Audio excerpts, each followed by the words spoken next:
মুনাফিকের ঠিকানা কোথায়?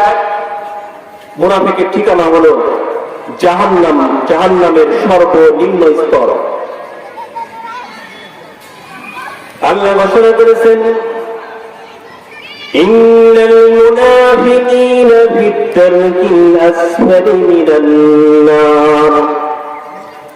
এই মুনাফিকরা আল্লাহর জমিনে বাস করে, আল্লাহর দেয়া নিয়ামত খেয়ে, আল্লাহর দেয়া রিজিক খেয়ে, আল্লাহর জমিনে আল্লাহর বিধান প্রতিষ্ঠিত এটা যদি না চায়, তাহলে তার ঠিকানা হবে জাহান্নামের সর্বনিম্ন স্তর। জাহান্নামের যেখান থেকে আগুনের গতি হচ্ছে ঊর্ধ্ব দিকে, ঊর্ধ্বমুখী। জাহান্নামের জ্বালানি কি হবে? মানুষ এবং পাথর।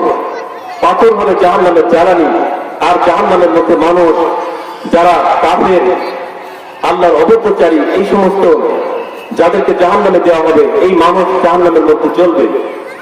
এর মধ্যে যারা মুনাফিক, এদেরকে দেওয়া হবে জাহান্নামের সর্বনিম্ন স্তর। এই জন্য আমাদেরকে এই মুনাফিক থেকে আমাদেরকে বেঁচে থাকতে হবে।